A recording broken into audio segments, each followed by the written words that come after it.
C'est la déclaration préalable qui a été validée. Et d'après vous, quel jour elle a été validée?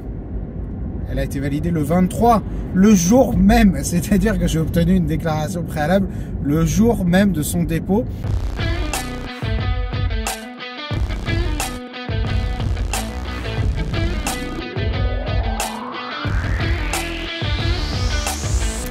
Salut à tous et bienvenue dans cette vidéo dans laquelle je voudrais évoquer une question qui revient très souvent parmi les participants de mes formations, parmi les aspirants marchands de biens. C'est la question des opérations de marchand de biens en campagne. C'est-à-dire, est-ce qu'il est pertinent ou non d'aller faire des opérations de marchand de biens dans des milieux qui sont plutôt ruraux. Dans cette vidéo, je fais suite à une vidéo de présentation que j'ai faite de la maison de campagne que je vais acheter. Le jour où vous regarderez cette vidéo, je l'aurai peut-être déjà acheté. En tout cas, je vous mettrai le lien dans la description pour que vous puissiez aller y jeter un petit coup d'œil.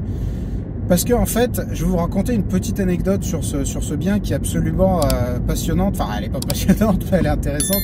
Et en tout cas, elle est assez révélatrice de ce qui peut se passer dans les milieux qui sont un petit peu campagne, on va dire.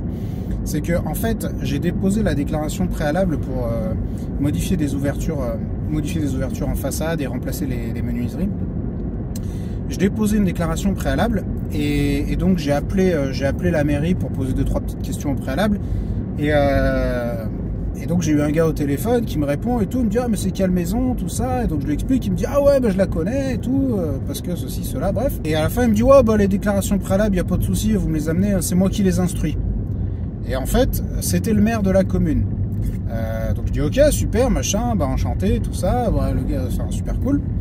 Et donc je prépare moi-même la déclaration préalable. Alors souvent on me pose la question, je ne prépare jamais ce genre de dossier, mais là c'était un dossier un peu sans enjeu. Je savais que c'était une commune qui n'était pas très regardante et j'avais des devis en face d'à peu près 2000 balles, donc je me suis dit tiens bah, pour le fun et pour le sport je vais la préparer moi-même.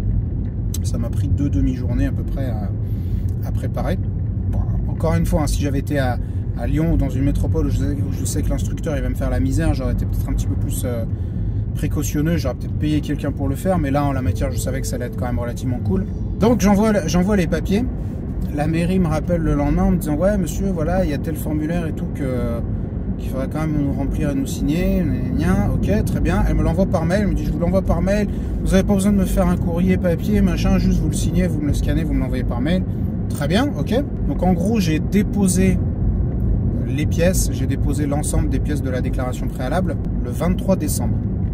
Et là, j'ai reçu, il n'y a pas longtemps, donc, je reçois un courrier recommandé, je vais chercher le recommandé, c'est la déclaration préalable qui a été validée. Et d'après vous, quel jour elle a été validée?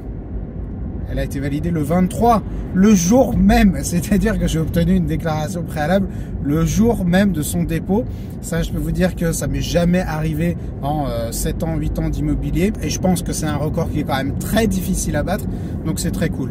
Pourquoi je vous raconte cette anecdote? Parce qu'elle est quand même assez révélatrice de ce qu'on peut rencontrer parfois en milieu rural. C'est-à-dire que quand on va dans les grandes villes, parfois on a affaire qu'à un instructeur, un truc, enfin c'est très impersonnel. Les gars qu'on a en face de soi, souvent n'ont pas grand chose à faire, parce que les projets de marchands avec quelques lots, c'est pas des projets avec des très gros enjeux, donc ils s'en foutent un peu. À la rigueur, ils vous mettent juste des bâtons dans les roues parce que votre gueule leur revient pas suffisamment. Et par contre, dans les petites communes, bah, ce qui est cool, c'est que bah, vous avez quand même affaire souvent au maire, enfin un interlocuteur qui est en général plutôt cool et qui lui est plutôt favorable parce qu'en général bah, ça redynamise la commune, ou si vous amenez une famille, bah, il se dit que ça permet de ramener des enfants et que peut-être ça va empêcher la fermeture d'une classe.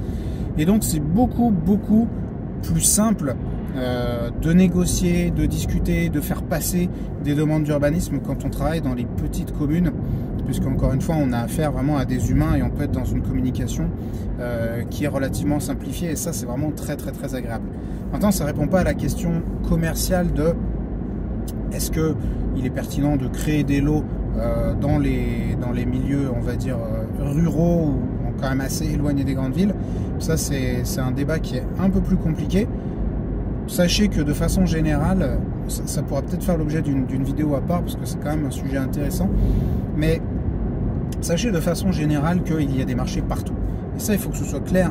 Il n'y a pas d'endroit où c'est des mauvais marchés, à part si vraiment c'est sinistré de chez sinistré, au fin fond de la Lozère et personne ne veut y vivre. Donc là, oui, effectivement, c'est un petit peu compliqué. Si vous êtes dans un milieu à peu près convenable, même si c'est rural ou semi-rural, sachez qu'il y a de la demande de partout. Par contre, ce dont il faut bien tenir compte, c'est que en fait, dans les milieux qui sont moins dynamiques, eh bien, il y a moins de demande et donc il se peut que vos opérations soient un petit peu plus longues à être bouclées, puisqu'il y a forcément moins de... Il y a moins de demandes, les marchés sont moins dynamiques et donc il y a moins d'acheteurs. Donc il se peut que pour vendre les lots que vous allez créer, eh bien ça prenne un petit peu plus de temps. Encore une fois, rien dans la vie, il n'y a pas de choses qui soient ou toutes blanches ou toutes noires. Il y a ses avantages et ses inconvénients. Donc en milieu urbain, certes, effectivement, il y a une grosse demande et tout, mais par contre, on va vous faire chier dès que vous allez avoir la moindre demande sur l'urbanisme ou autre. Par contre, en milieu un petit peu plus rural, on fait pas ce qu'on veut, mais c'est beaucoup plus facile. Par contre, l'inconvénient, c'est que effectivement, c'est moins dynamique. Donc j'espère que cette vidéo vous a plu, que vous l'aurez trouvée instructive. Et si ça soulève des questions, s'il y a des choses que vous aimeriez que j'aborde à ce sujet, eh bien n'hésitez pas à le marquer en commentaire et je ferai mon maximum pour les traiter dans les meilleurs délais. C'était Yoni le marchand de biens. Payez votre like, abonnez-vous à la chaîne si ce n'est pas déjà fait, et je vous dis à la prochaine.